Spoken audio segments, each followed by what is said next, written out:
PPC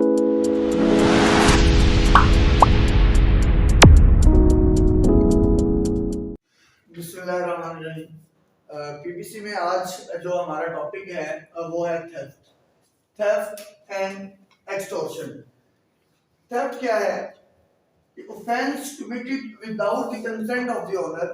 अगर आप without the consent of the owner उसकी पोजेशन से कोई भी वैल्यूएबल चीज, वैल्यूएबल प्रॉपर्टी जो कि मूवेबल है, वो अगर लेके जाते हैं तो उसको हम थेफ्ट कहते हैं। थेफ्ट को जो डील करता है सेक्शन 378, 379, 380, 381 और 381A। 378 जो है वो इसकी डेफिनेशन बताता है। डेफिनेशन में क्या है कि अगर आप डिसऑनेस्टली लेके जाते हो कोई भी मूवेबल प्रॉपर्टी किसी दूसरे की पोजेशन से विदाउट हिज और हर कंसेंट, तो अगर आप ऐसा कुछ करते हो तो इसका मतलब है आपने थेफ्ट कमिट की है। 379 डील करता है इसकी पनिशमेंट को।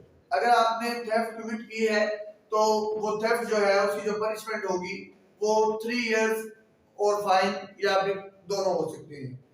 इसके अलावा उसके बाद जो डील करता है 380 डील करता है डिवेलिंग हाउस। अगर आपने जो चोरी की है वो किसी के घर में की है तो फिर उसको डील करता है 380। अगर डिवेलिंग हाउस में रहायशी घर में आपने चोरी की है, ये सारे इंग्रेडिएंट्स पूरे हैं, तो वो थेफ्ट इन डिवेलिंग हाउस और 380 इसको डील करेगा। 381 जो है वो डील करता है बाय द सर्वेंट। थेफ्ट है, चोरी है, इंग्रेडिएंट वही है, वैल्यूएबल चीज है, डिसऑनेस्टली आप उसको लेके जा रहे हो दूसरे की पोजेशन से विदाउट हिज कंसेंट, तो उस सूरत में ये 381 डील करता है। और 381A जो डील करता है व्हीकल्स। आप किसी की कार चोरी करते हो, मोटरसाइकिल चोरी करते हो, तो उस सूरत में 381 जो है वो इसको डील करेगा। तो इसके जो मेन इंग्रेडिएंट्स वही है। एक तो आपकी जो इंटेंशन थी वो डिसऑनेस्ट थी, आपके माइंड में था, आपने डिसऑनेस्टली किसी की चीज लेके जा रहे हो, और वो जो चीज है वो मूवेबल प्रॉपर्टी है। वो जो मूवेबल प्रॉपर्टी है वो किसी दूसरे की पोजीशन में है, आपकी पोजीशन में नहीं है। अगर फर्ज किया कि आपके पास किसी दूसरे की चीज है और आप उसको रिटर्न नहीं करते तो वो चोरी नहीं होगी। शर्त ये है कि वो प्रॉपर्टी उसके पोजीशन में है, आप उसकी मर्जी के खिलाफ लेके जा रहे हो उसको बताए बगैर, और आपकी इंटेंशन जो है वो उसको धोखा देने की है, चीट करने की है, और जो वो वैल्यू है वो मूवेबल है। इसको इसलिए हम इसको थेफ्ट कहते हैं।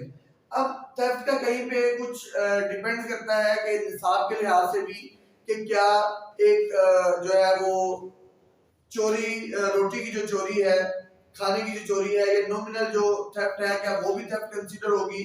कुछ का ख्याल है कि थेफ्ट के लिए निसाब का, इस्लाम में निसाब का होना जरूरी है, और निसाब की जो अमाउंट है वो 52.5 तोले जो चांदी है उसकी जो वैल्यू होगी उसको, या 7.5 तोले जो है वो सोना, लेकिन 7.5 तोला सोना जो है वो उसकी अमाउंट बहुत ज्यादा बन जाती है, इसलिए हम 52.5 तोले जो चांदी है उसकी वैल्यू को ही कंसीडर करके थेफ्ट की अमाउंट जो है वो डिसाइड करते हैं।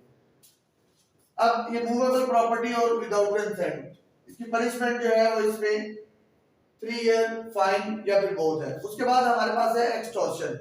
383 और इसको डील करता है, इसकी डेफिनेशन है, और 384 में इसकी पनिशमेंट है। एक्सटॉर्शन क्या है? एक्सटॉर्शन ये है कि अगर आप किसी को थ्रेट में डाल के, इंड्यूस करके, प्रेशराइज करके उससे उसकी वैल्यूएबल चीज उसकी मर्जी के खिलाफ ले लेते हो, तो उस सूरत में हम इसको एक्सटॉर्शन कहते हैं। एक्सटॉर्शन के जो इंग्रेडिएंट्स हैं, फियर ऑफ इंजरी, आपने उसको थ्रेट किया कि आप उसको जख्मी कर देंगे, आप उसको मार देंगे, व्हाटसएवर, और आपने या फिर उसको डिसऑनेस्टली इंड्यूस किया है, तो इस सूरत में अगर ये दोनों चीजें हैं, ये करने से आपने उसकी वैल्यूएबल चीज उसकी पोजीशन से ले ली है, तो वो एक्सटॉर्शन कहलाता है। 384 जो डील करता है वो कहता है कि एक्सटॉर्शन जो है उसकी सजा 3 ईयर होगी, 3 ईयर और फाइन या फिर बोथ होंगे। एक्सटॉर्शन की और थेफ्ट की जो सजाएं हैं वो दोनों 3 ईयर हैं। लेकिन जब एक्सटॉर्शन का जो थ्रेट है, अगर ये एक्सटॉर्शन कमिट करने के लिए सिर्फ थ्रेट है, तो उस सूरत में 385 उसको डील करता है और उसकी सजा 2 साल है। या फाइन 7 होगा। लेकिन अगर ये इंजरी या जो थ्रेट है, फियर ऑफ इंजरी है, वो टू दी डेथ है, तो उस सूरत में उसकी जो पनिशमेंट है वो 10 इयर्स होगी और इसको 385 जो है वो डील करेगा। तो ओवरऑल एक्सटॉर्शन और थेफ्ट में जो मेन डिफरेंस है वो ये है कि इसमें उसको पता नहीं होता, इसमें आप उसको थ्रेट करके, इंड्यूस करके, उसको फियर ऑफ इंजरी में डाल के लेके जाते हो, दोनों की पनिशमेंट सेम है। तो लिहाजा थेफ्ट और इंजरी जो है ये हमने डिस्कस किया। बहुत शुक्रिया।